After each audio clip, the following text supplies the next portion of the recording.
Woe upon you who dissimulate when you take an oath! You are tricksters, since you teach that a man may swear by the temple and break his oath, but that whoso swears by the gold in the temple must remain bound. You are all fools and blind. You are not even consistent in your dishonesty, for which is the greater, the gold or the temple which has supposedly sanctified the gold? You also teach that, if a man swears by the altar, it is nothing, but that if one swears by the gift that is upon the altar, then shall he be held as a debtor. Again are you blind to the truth, for which is the greater, the gift or the altar which sanctifies the gift? How can you justify such hypocrisy and dishonesty in the sight of the God of heaven? Woe upon you, scribes and Pharisees, and all other hypocrites who make sure that they tithe mint, anise, and cumin, and at the same time disregard the weightier matters of the law, faith, mercy, and judgment. Within reason, the one you ought to have done, but not to have left the other undone. You are truly blind guides and dumb teachers. You strain out the gnat and swallow the camel. Woe upon you, scribes, Pharisees, and hypocrites! For you are scrupulous to cleanse the outside of the cup and the platter, but within there remains the filth of extortion, excesses, and deception. You are spiritually blind. Do you not recognize how much better it would be first to cleanse the inside of the cup, and then that which spills over would of itself cleanse the outside? You wicked reprobates, you make the outward performances of your religion to conform with the letter of your interpretation of Moses' law, while your souls are steeped in iniquity and filled with murder. Woe upon all of you who reject truth and spurn mercy! Many of you are like whited sepulchres, which outwardly appear beautiful, but within are full of dead men's bones and all sorts of uncleanness. Even so do you who knowingly reject the counsel of God appear outwardly to men as holy and righteous, but inwardly your hearts are filled with hypocrisy and iniquity. Woe upon you, false guides of a nation! Over yonder have you built a monument to the martyred prophets of old, while you plot to destroy him of whom they spoke. You garnish the tombs of the righteous, and flatter yourselves that, had you lived in the days of your fathers, you would not have killed the prophets. And then in the face of such self-righteous thinking, you make ready to slay him of whom the prophets spoke, the Son of Man. Inasmuch as you do these things, are you witness to yourselves that you are the wicked sons of them who slew the prophets? Go on, then, and fill up the cup of your condemnation to the full. Woe upon you, children of evil! John did truly call you the offspring of vipers, and I ask, how can you escape the judgment that John pronounced upon you? But even now I offer you in my Father's name mercy and forgiveness. Even now I proffer the loving hand of eternal fellowship. My Father has sent you the wise men and the prophets. Some you have persecuted, and others you have killed. Then appeared John proclaiming the coming of the Son of Man, and him you destroyed after many had believed his teaching. And now you make ready to shed more innocent blood.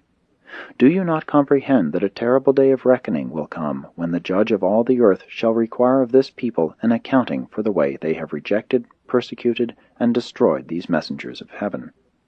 Do you not understand that you must account for all of this righteous blood, from the first prophet killed down to the times of Zechariah, who was slain between the sanctuary and the altar? And if you go on in your evil ways, this accounting may be required of this very generation. O Jerusalem and the children of Abraham, you who have stoned the prophets and killed the teachers that were sent to you, even now would I gather your children together as a hen gathers her chickens under her wings, but you will not.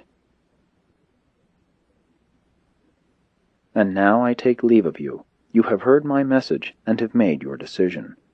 Those who have believed my gospel are even now safe within the kingdom of God.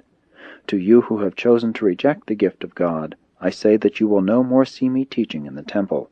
My work for you is done. Behold, I now go forth with my children, and your house is left to you desolate. And then the Master beckoned his followers to depart from the temple. 2. Status of individual Jews. The fact that the spiritual leaders and the religious teachers of the Jewish nation one time rejected the teachings of Jesus and conspired to bring about his cruel death does not in any manner affect the status of any individual Jew in his standing before God, and it should not cause those who profess to be followers of the Christ to be prejudiced against the Jew as a fellow mortal. The Jews as a nation, as a socio-political group, paid in full the terrible price of rejecting the Prince of Peace.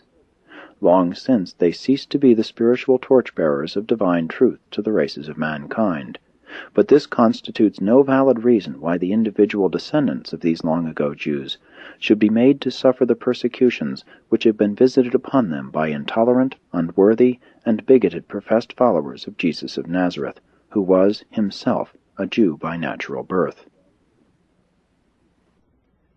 Many times has this unreasoning and unchristlike hatred and persecution of modern Jews terminated in the suffering and death of some innocent and unoffending Jewish individual whose very ancestors in the times of Jesus heartily accepted his gospel and presently died unflinchingly for that truth which they so wholeheartedly believed.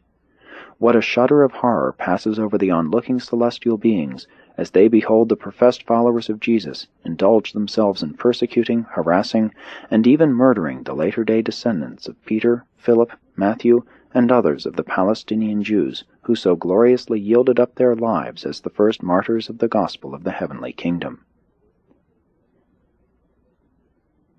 How cruel and unreasoning to compel innocent children to suffer for the sins of their progenitors, misdeeds of which they are wholly ignorant, and for which they could in no way be responsible. And to do such wicked deeds in the name of one who taught his disciples to love even their enemies. It has become necessary in this recital of the life of Jesus to portray the manner in which certain of his fellow Jews rejected him and conspired to bring about his ignominious death. But we would warn all who read this narrative that the presentation of such a historical recital in no way justifies the unjust hatred nor condones the unfair attitude of mind which so many professed Christians have maintained toward individual Jews for many centuries. Kingdom believers, those who follow the teachings of Jesus, must cease to mistreat the individual Jew as one who is guilty of the rejection and crucifixion of Jesus. The Father and his Creator Son have never ceased to love the Jews. God is no respecter of persons, and salvation is for the Jew as well as for the Gentile. 3. The fateful Sanhedrin meeting. At 8 o'clock on this Tuesday evening, the fateful meeting of the Sanhedrin was called to order. On many previous occasions had this supreme court of the Jewish nation informally decreed the death of Jesus. Many times had this august ruling body determined to put a stop to his work, but never before had they resolved to place him under arrest and to bring about his death at any and all costs. It was just before midnight on this Tuesday, April 4, A.D. 30, that the Sanhedrin, as then constituted, officially and unanimously voted to impose the death sentence upon both Jesus and Lazarus. This was the answer to the Master's last appeal to the rulers of the Jews, which he had made in the temple only a few hours before, and it represented their reaction of bitter resentment toward Jesus' last and vigorous indictment of these same chief priests and impenitent Sadducees and Pharisees. The passing of death sentence, even before his trial, upon the Son of God was the Sanhedrin's reply to the last offer of heavenly mercy ever to be extended to the Jewish nation as such.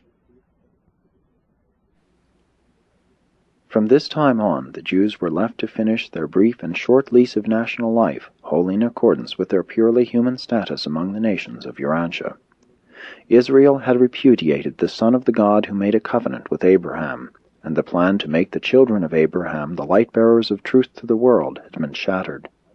The divine covenant had been abrogated, and the end of the Hebrew nation drew on apace.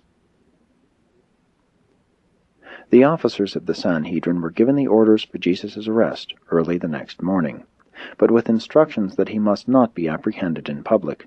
They were told to plan to take him in secret, preferably suddenly and at night. Understanding that he might not return that day, Wednesday, to teach in the temple, they instructed these officers of the Sanhedrin to bring him before the high Jewish court sometime before midnight on Thursday. 4. The situation in Jerusalem. At the conclusion of Jesus' last discourse in the temple, the apostles once more were